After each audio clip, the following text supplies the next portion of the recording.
Would OnlyFans be so successful if it wasn't fulfilling a need for men? That is such a good question.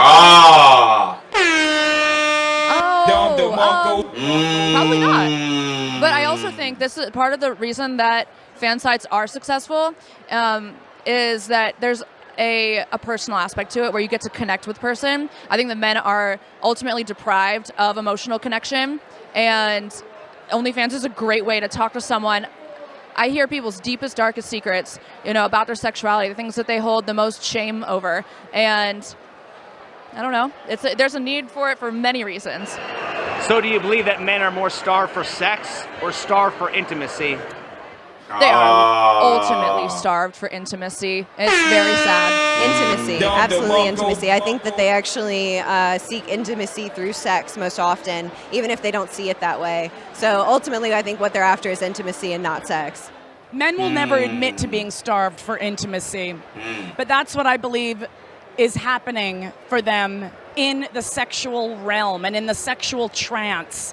It's hard to talk about emotions, but it's easy to feel loved and cared for when you're having sex. So that's how you satisfy it without having to admit to needing a little intimacy and compassion in your world.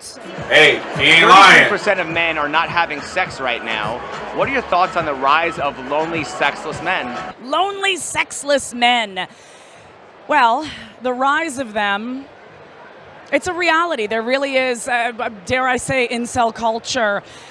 Folks are really nervous about sharing themselves, and men specifically, in talking about what they crave outside of just, say, the physicality of sex. This goes back to vulnerability. So I think that the more we make it such a terrifying exchange, the less we're inclined to do it, and that's where we're at. Everything is online now. We are constantly in our phones and our own spaces. Yeah. We're constantly getting hits of dopamine. Where why would I seek something else when I can get something very quick, and immediate? So, yeah.